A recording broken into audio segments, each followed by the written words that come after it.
तुम सोचते हो स्वर्ग में सब कुछ पवित्र होता है, वहां कोई पाप नहीं करता, कोई सवाल नहीं पूछता, कोई गिरता नहीं। लेकिन अगर मैं कहूं कि स्वर्ग से भी कोई गिरा है और वो गिरकर मरा नहीं, बल्कि कुछ ऐसा बन गया जिसका नाम लेने से आज भी आत्मा कांप जाती है। ये कहानी उस अप्सरा की है जिसे स्वर्ग ने पैदा किया और फिर खुद ही मिटा दिया। उसका नाम था अलंबिका। स्वर्ग में समय नहीं चलता, वहां घड़ियां नहीं टिक टिक करती, सब कुछ स्थिर होता है, जैसे किसी ने पल को हमेशा के लिए रोक दिया हो। वहां अप्सराएं नृत्य करती हैं, गंधर्व वीणा बजाते हैं और देवता मुस्कुराते हैं। लेकिन उन सब के बीच एक अप्सरा थी जो मुस्कुराती कम थी और सोचती ज्यादा थी। अलंबिका। उसकी सुंदरता ऐसी थी कि स्वर्ग की रोशनी उसके चेहरे पर आकर और तेज हो जाती थी। लेकिन उसकी आंखें, उनमें कुछ और था। सवाल। अलंबिका बाकी अप्सराओं जैसी नहीं थी। वो सिर्फ आदेश नहीं मानती थी, वो कारण जानना चाहती थी। एक दिन उसने गुरु बृहस्पति से पूछा, गुरुदेव, अगर स्वर्ग सबसे पवित्र जगह है तो यहां डर क्यों है? सभा में सन्नाटा छा गया। इंद्रदेव की नजरें कठोर हो गईं। बृहस्पति ने कहा, डर नहीं है पुत्री, यहां नियम है। अलंबिका ने अगला सवाल पूछा, और जो नियम तोड़ते हैं उनका क्या होता है? इस बार कोई जवाब नहीं आया।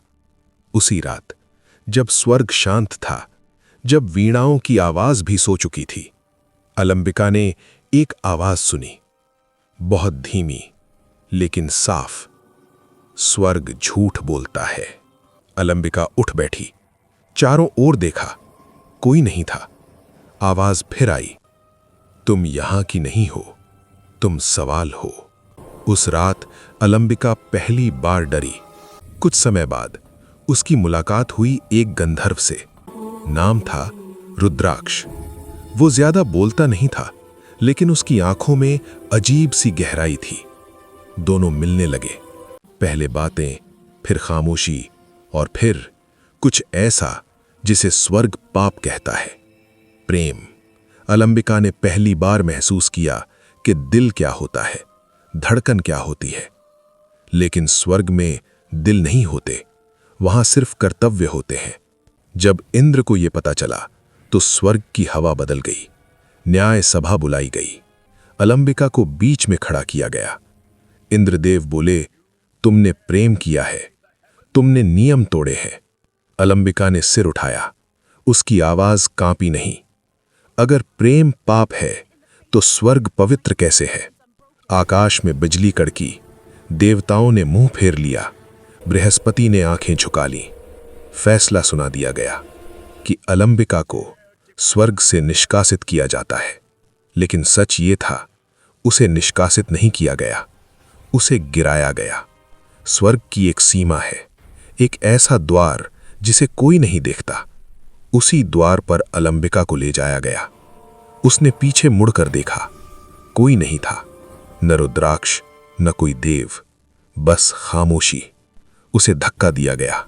गिरते वक्त उसने चीख कर कहा, मैं अप्सरा हूं। और जवाब आया, अब नहीं। उसका शरीर जलने लगा, पंख काले पड़ने लगे, आंखों में आग भर गई। वो रोई, वो चिल्लाई, लेकिन कोई नहीं रुका। धरती के पास आते आते वो अप्सरा नहीं रही। उस रात जंगल में एक चीख गूंजी। अगली सुबह एक लाश मिली। शरीर नीला पड़ा था, आंखें फटी हुई और गर्दन पर औरत जैसे दांतों के निशान। गांव में एक ही बात फैली, विशाचिनी आ गई है। रात को झील के पानी में अलंबिका ने खुद को देखा। चेहरा अब भी सुंदर था, लेकिन आंखें, उनमें स्वर्ग नहीं था, उनमें नफरत थी। उसने फुसफुसाकर कहा, अगर स्वर्ग ने मुझे राक्षस बनाया है तो मैं वही बनूंगी। तभी उसके पीछे एक साया उभरा। एक आवाज आई, तुम गिरी नहीं हो, तुम्हें गिराया गया है। अलंबिका पलटी, लेकिन अंधेरे में कोई चेहरा नहीं था। और यहीं से कहानी शुरू होती है। झील का पानी फिर से स्थिर था, इतना स्थिर जैसे उसने अभी अभी किसी राज को निगल लिया हो। अलंबिका वहीं खड़ी थी, उसी जगह जहां कुछ देर पहले एक साया खड़ा था। तुम्हें गिराया गया है। ये शब्द अब उसके कानों में नहीं, उसकी हड्डियों में गूंज रहे थे। उसने पीछे देखा, फिर आगे, फिर पानी में अपना प्रतिबिंब। चेहरा वही था, लेकिन आंखें अब वो किसी अप्सरा की नहीं थीं। अगर मुझे गिराया गया, उसने धीमे से कहा, तो किसने? जवाब में जंगल हंसा। उस रात जंगल ने नियम तोड़ दिए। पेड़ बिना हवा के झुकने लगे, झील का पानी बिना कारण कांप उठा, और अंधेरे में कुछ चल रहा था। अलंबिका ने कदम बढ़ाए, हर कदम के साथ धरती ठंडी होती गई। तभी उसके कान के पास एक फुसफुसाहट आई। तुम्हें सब याद नहीं है? अलंबिका लुक गई। याद? उसका गला सूख गया। मुझे क्या याद होना चाहिए? अचानक दर्द उसकी कनपटी में फटा। वो फिर स्वर्ग में थी, लेकिन ये वही स्वर्ग नहीं था। न रोशनी थी, न संगीत, न मुस्कान। न्याय सभा लगी थी। इंद्र सिंहासन पर बैठे थे, देवता सिर झुकाए खड़े थे, और सभा के कोने में वो एक साया। न देव, न दानव, बस कोई और इस बार अलंबिका ने साफ देखा, वो मुस्कुरा रहा था। हर फैसले से पहले कोई फुसफुसाता है। आवाज आई, लेकिन हवा से नहीं, सीधे उसके दिमाग के अंदर। इंद्र ने तुम्हें दंड नहीं दिया अलंबिका, उन्होंने सिर्फ आंखें बंद की। तो गिराया किसने? अलंबिका चीखी। सभा कांप गई। देवताओं की परछाइयां दीवारों पर टेढ़ी हो गईं। हम, कई आवाजें एक साथ आईं।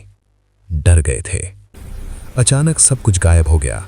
न आसमान टूटा, न जमीन फटी, बस स्वर्ग मिट गया। अलंबिका अब एक और जगह थी। न स्वर्ग, न धरती। यहां रोशनी नहीं थी, लेकिन अंधेरा भी नहीं। यहां सिर्फ पीड़ा थी। चारों तरफ औरतों की आकृतियां थीं। कुछ बैठी थीं, कुछ दीवार से लगी थीं, कुछ खुद को पकड़कर रो रही थीं। ये कौन है? अलंबिका ने पूछा। एक औरत आगे आई। चेहरा जला हुआ था, आंखों में वही आग। हम वो हैं, उसने कहा, जो स्वर्ग के सवाल बन गए थे। हमने पूछा था, एक और आवाज आई। हमने प्रेम किया था, किसी ने फुसफुसाया। अलंबिका की सांस अटक गई। तो मैं? उसकी आवाज कांपी। मैं पहली नहीं हूं। सबने एक साथ कहा, न पहली, न आखिरी। तभी भारी कदमों की आहट आई। जमीन करहा उठी। सब झुक गए। धुआं छटा, और पहली बार वो साया पूरी तरह सामने आया। फिर भी उसका चेहरा नहीं दिखा, सिर्फ आंखें, इतनी पुरानी कि उनमें समय मर चुका था। तुम्हें गिराया गया अलंबिका, वो बोला, ताकि तुम वो बनो जिससे स्वर्ग डरता है। मैं हथियार हूं? अलंबिका ने पूछा। साया हंसा। नहीं, तुम आईना हो। सब कुछ फिर टूट गया। अलंबिका वापस जंगल में थी, लेकिन अब उसके हाथ नहीं कांप रहे थे। दूर गांव से एक चीख आई, नई, ताजा। अलंबिका ने आंखें बंद की। अगर मैं राक्षस हूं, उसने कहा, तो सच जानने के लिए बनूंगी। हवा चली, और उसी हवा में आखिरी वाक्य गूंजा, जब सच सामने आएगा अलंबिका, तब तुम्हें तय करना होगा, स्वर्ग को जलाना है या उसे बेनकाब करना है। अलंबिका मुस्कुराई। इस बार उसकी परछाई उससे अलग दिशा में गिरी।